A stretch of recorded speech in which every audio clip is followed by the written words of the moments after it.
मनुष्य के सपने में मरे हुए लोग दिखाई देने पर मिलते हैं। ये 7 संकेत कभी भी नजरअंदाज न करें। एक समय की बात है, नारद मुनि कैलाश पर्वत पर भगवान शिव से मिलने के लिए जाते हैं।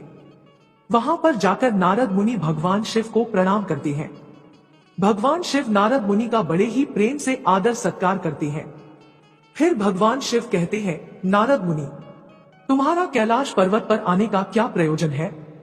अवश्य ही तुम कोई महत्वपूर्ण कार्य से अथवा कोई महत्वपूर्ण समाचार लेकर आए होगे।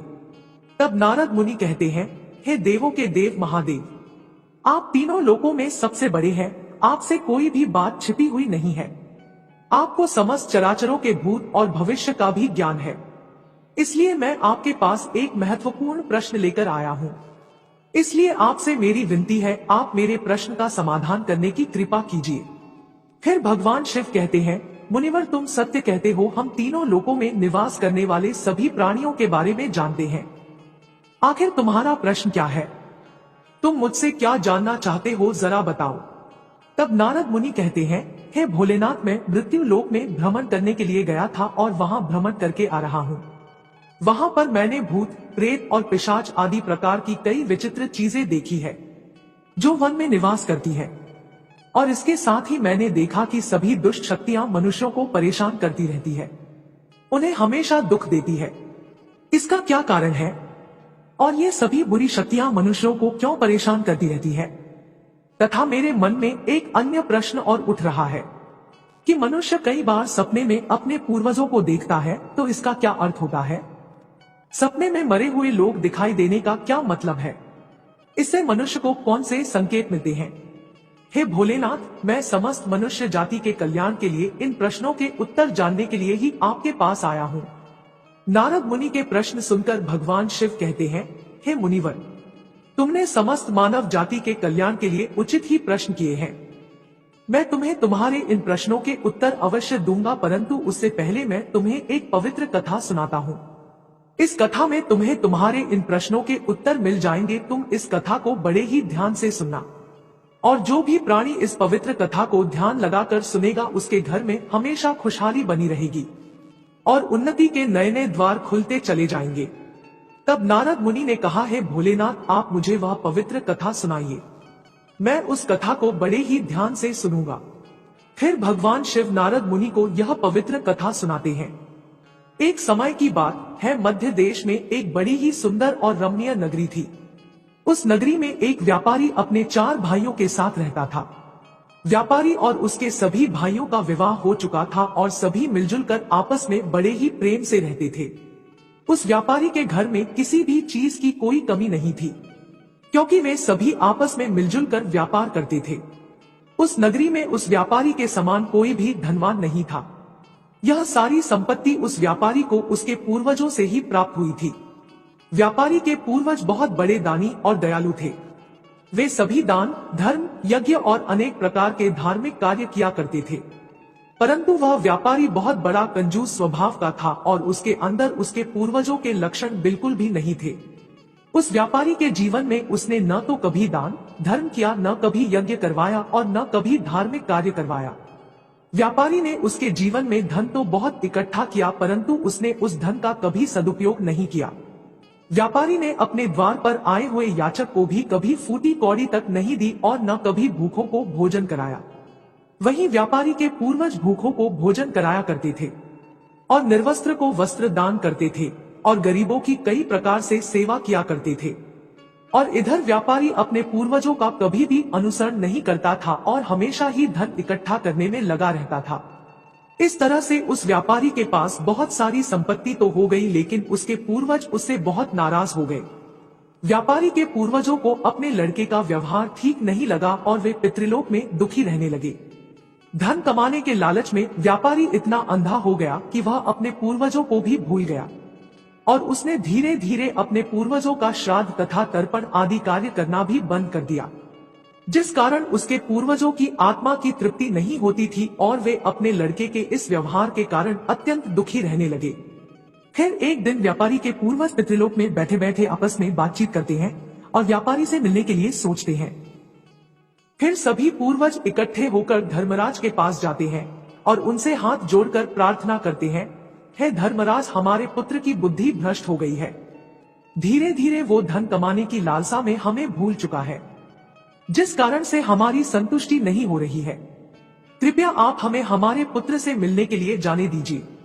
हम हमारे पुत्र को समझाकर कुछ समय बाद वापस लौट आएंगे और उसे शास्त्र का ज्ञान भी देकर आएंगे। तब धर्मराज ने उन्हें आजा देते हुए कहा, हे दिव्य आत्माओं, तुम तुम्हारे पुत्र से मिलने के लिए तो नहीं जा सकते हो, परंतु तुम अपने पुत्र को सपने के माध्यम से संकेत जरूर दे सकते हो। धर्मराज की यह बात सुनकर वे सभी पितृगण सहमत हो जाते हैं और एक एक करके अपने सभी पुत्रों के सपने में जाकर उन्हें दर्शन देते हैं। सबसे पहले वो अपने बड़े पुत्र के अर्थात उस व्यापारी के सपने में जाकर दर्शन देते हैं और संकेत देते हैं, परंतु उसका बड़ा बेटा उनके संकेत को समझ नहीं पाता है और अगले ही दिन वह उस सपने को भूल जाता है और अपने पितरों के द्वारा दिए गए संकेतों को नजरअंदाज कर देता है। फिर वे सभी पितृगण अपने दूसरे पुत्रों के सपने में जाकर उन्हें भी दर्शन देते हैं और संकेत देते हैं, लेकिन फिर वे भी उन संकेतों को नजरअंदाज कर देते हैं। कोई भी अपने पूर्वजों के द्वारा दिए गए संकेतों को नहीं समझ पाते हैं, जिससे वे सभी पितृगण नाराज हो जाते हैं। व्यापारी और उसके सभी भाई धन के लालच में पूरी तरह से अंधे हो चुके थे। वे सभी अपने पूर्वजों द्वारा दिए गए संकेतों को नहीं समझ सके। फिर भगवान शिव कहते हैं, सुनो मुनिवर, इस तरह से पितरों के सपने में दर्शन देने के कुछ ही दिनों के बाद उस व्यापारी को व्यापार में नुकसान उठाना पड़ता है और धीरे धीरे करके उसका व्यापार चौपट हो जाता है और इस कारण से उसकी सारी संपत्ति नष्ट हो जाती है और धीरे धीरे करके उन सभी भाइयों में लड़ाई झगड़े होने लगते हैं। अपने पूर्वजों द्वारा जमा की हुई सारी जमीन जायदाद और यहाँ तक कि अपने घरों को भी बेच डालते हैं और पूरी तरह से वे सभी बर्बाद हो जाते हैं और सभी भाई अलग अलग हो जाते हैं और अपना अपना पालन पोषण करने में लग जाते हैं। और उधर स्वर्ग लोक में पितरों को अपने पुत्रों की ऐसी दुर्गति देखकर बहुत कष्ट होने लगता है। यह दृश्य देखकर वे सभी पितृगण बहुत ही दुखी और उदास हो जाते हैं। फिर से वे सभी धर्मराज के पास जाते हैं और कहने लगते हैं, हे धर्मराज, हमसे हमारे पुत्रों की ऐसी दुर्गति नहीं देखी जाती है। हमारे द्वारा किए गए सभी पुण्य कर्मों को हमारे पुत्रों से नष्ट कर डाला है। कृपया आप कुछ ऐसा उपाय कीजिए जिससे हमारे पुत्रों को उनकी भूल का पता चल जाए। भगवान शिव कहते हैं, सुनो मुनिवर। फिर धर्मराज उन पितरों से कहते हैं, हे दिव्य आत्माओं, तुम्हारी इस व्यथा को मैं अच्छी तरह से समझता हूँ, इसलिए मैं तुम्हारी अवश्य ही सहायता करूंगा। फिर धर्मराज एक ब्राह्मण का रूप धारण करके पृथ्वी लोक पर आते हैं और उन पितरों के पुत्रों को मिलने के लिए जाते हैं और वह सबसे पहले व्यापारी के घर जाते हैं। वह व्यापारी बिस्तर पर पड़ा हुआ था क्योंकि उस व्यापारी को कई प्रकार की बीमारियों ने घेर रखा था। अब उस व्यापारी की पत्नी ने उस ब्राह्मण का आदर सत्कार किया और दान दक्षिणा देने लगती है। तो वह ब्राह्मण कहता है, बेटी, तुम्हारे घर में पितृ दोष है, इस कारण से तुम्हारे पति की यह दशा हुई है। तुम्हारे पति के कर्मों के कारण तुम्हारे पूर्वज नाराज हो गए हैं। उस ब्राह्मण देवता की बात सुनकर उस व्यापारी ने कहा, हे ब्राह्मण देवता, मैंने ऐसा कौन सा पाप किया है जो मेरा सब कुछ बर्बाद हो गया है और मेरे भाई भी मुझे छोड़कर चले गए और मुझे अनेक बीमारियों ने घेर लिया। तब उस ब्राह्मण देवता ने कहा, पुत्र, तुमने अपने पूर्वजों को नाराज किया है। तुम्हारे पूर्वजों ने जो संपत्ति और पुण्य अर्जित किया था उसे तुमने और तुम्हारे भाइयों ने मिलकर नष्ट कर दिया है, जिस कारण से तुम्हारी और तुम्हारे भाइयों की ऐसी दुर्दशा हुई है। तुम्हारे पूर्वजों ने तुम्हें और तुम्हारे भाइयों के सपने में आकर कई महत्वपूर्ण संकेत दिए हैं, परंतु तुमने उन संकेतों को नजरअंदाज कर दिया और अपने पूर्वजों को अपमानित किया है। यही कारण है कि तुम्हारा सारा धन और वैभव नष्ट हो चुका है। इस प्रकार उस ब्राह्मण देवता के बताने पर उस व्यापारी को सब कुछ पता चल जाता है और उसे याद आता है कि उसको भी सपने में उसके पूर्वजों ने दर्शन दिए थे। वह व्यापारी उस ब्राह्मण से कहता है, हे ब्राह्मण देवता, आप सत्य कह रहे हैं। हमारे पूर्वजों ने हमें सपने में दर्शन अवश्य दिए थे, किंतु हम उनके द्वारा दिए गए संकेतों को समझ नहीं पाए। आप कृपा करके मुझे सपने में पूर्वजों को देखने पर क्या संकेत मिलते हैं, इस बारे में बताने का कष्ट करें। भगवान शिव कहते हैं, सुनो मुनिवर। इस प्रकार फिर वो ब्राह्मण देवता कहता है, हे पुत्र, अब तुम ध्यान से सुनो। मैं तुम्हें सपने में पूर्वज दिखाई देने पर मिलने वाले संकेतों के बारे में बताता हूँ। धर्मराज कहते हैं, पुत्र, यदि पितरों का उद्धार नहीं होता है तो वे प्रेत योनि में ही मृत्यु लोक में भटकते रहते हैं और वे भूख प्यास से व्याकुल होकर अपने परिवारजनों के घर में प्रवेश करते हैं। यदि सपने में हाथी, घोड़ा, बैल अथवा मनुष्य का विकृत रूप दिखाई दे तो समझ जाना चाहिए कि पितृगण अपने पुत्रों के व्यवहार से अत्यंत दुखी है। जो मनुष्य पशु पक्षियों को अन्न का दान नहीं करता है उसके पितृ अत्यंत दुखी होते हैं और पशुओं का रूप धारण करके सपने में दर्शन देते हैं।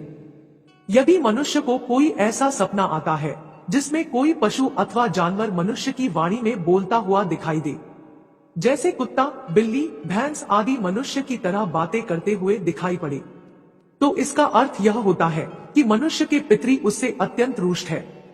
ऐसे मनुष्य को भविष्य में भयंकर अपमान का सामना करना पड़ सकता है। ऐसे मनुष्य के जीवन में दुख और क्लेश होता है। उसके भाई बंधु पशुओं की भांति आपस में ही युद्ध करने लगते हैं।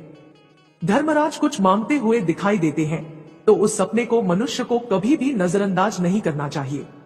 इस सपने का अर्थ यह होता है कि उस मनुष्य के पूर्वज असंतुष्ट हैं और उनकी पितृलोक में तृप्ति नहीं हो रही है। जिस मनुष्य को सपने में उसके मृत पूर्वज कुछ मांगते हुए दिखाई पड़ते हैं तो उस मनुष्य का सारा अन्न भंडार धीरे धीरे करके समाप्त हो जाता है और वह दरिद्रता में पड़ जाता है तथा उसकी हालत एक भिखारी के समान हो जाती है। इसलिए उस मनुष्य को चाहिए कि तुरंत ही अन्न का दान करना चाहिए जिससे उसके मृत पूर्वज संतुष्ट हो सके। यदि सपने में अपने कोई पूर्वज क्रोधित अवस्था में दिखाई देते हैं तो उस मनुष्य के पूर्वज उसके कार्यों से संतुष्ट नहीं है और वह मनुष्य जो भी काम धंधा करता है उसमें उसको नुकसान उठाना पड़ेगा है और उसके द्वारा किए गए सभी कार्य व्यर्थ हो जाते हैं तथा उनका कोई फल उसे प्राप्त नहीं हो पाता है। यदि सपने में पूर्वज दिखाई पड़ते हैं और अचानक से अदृश्य हो जाते हैं तो आने वाले समय में उस मनुष्य पर कोई बड़ा संकट आने वाला है, ऐसा समझना चाहिए।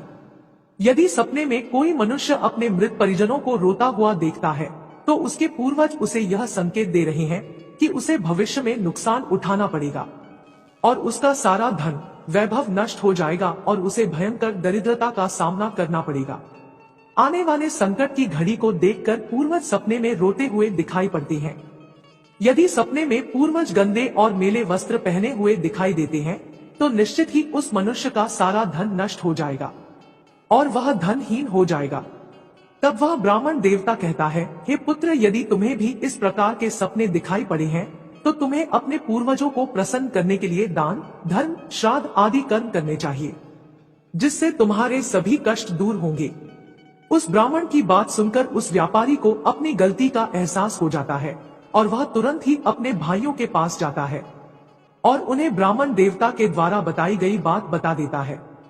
फिर सभी भाइयों को समझ में आ जाता है कि उनके पूर्वज उन्हें सपने में आकर संकेत दे रहे थे। फिर वे सभी भाई मिलकर नदी के तट पर जाते हैं और अपने पूर्वजों के लिए श्राद्ध, तर्पण, दान, दक्षिणा आदि कार्य करते हैं और अपने पितरों को संतुष्ट करते हैं। फिर एक दिन उनके पूर्वज उनके सपने में आकर उन्हें दर्शन देते हैं और उन्हें नाना प्रकार के संकेत देते हैं। भगवान शिव कहते हैं, हे मुनिवर, जब मनुष्य के पूर्वज संतुष्ट हो जाते हैं तब मनुष्य को अनेक प्रकार के संकेत प्राप्त होते हैं। यदि सपने में मृत परिजन अपने या अपने परिवार वाले के सिर पर हाथ फेरते दिखाई देते हैं तो इस सपने का अर्थ यह है कि उसके पूर्वज बहुत ही प्रसन्न है और पूर्वज ये संकेत दे रहे हैं कि उस मनुष्य के जीवन में बहुत ही अच्छा समय आने वाला है। यदि पूर्वज मनुष्य की ओर हाथ बढ़ाते हुए दिखाई देते हैं तो पूर्वज यह संकेत दे रहे हैं कि मनुष्य जो भी काम कर रहा है उसे उस कार्य में सफलता जरूर मिलेगी। यदि सपने में पूर्वज स्वस्थ दिखाई देते हैं और उनके मुख पर तेज दिखाई देता है और उनके वस्त्र चमकीले और सफेद रंग के होते हैं तो उन पितरों को मुक्ति मिल चुकी है, ऐसा समझना चाहिए। अगर सपने में पूर्वज दूर आकाश में बादलों में बैठे हुए दिखाई देते हैं तो यह शुभ संकेत है। मनुष्य के पूर्वज अत्यंत प्रसन्न है और उसे आशीर्वाद दे रहे हैं। इस प्रकार से उन सभी भाइयों को पूर्वजों के द्वारा शुभ संकेत प्राप्त होते हैं और उनका खोया हुआ सारा धन संपत्ति उन्हें धीरे धीरे वापस मिल जाती है और सभी भाई मिलजुल कर एक साथ रहने लगते हैं और सुखपूर्वक अपना जीवन व्यतीत करते हैं। भगवान शिव कहते हैं, हे मुनिवर, जिस घर के पूर्वज खुश रहते हैं उस घर में सुख संपत्ति और खुशहाली होती है, और जिस घर के पूर्वज दुखी रहते हैं तो उस घर के मनुष्य कई समस्याओं से घिरे होते हैं। हर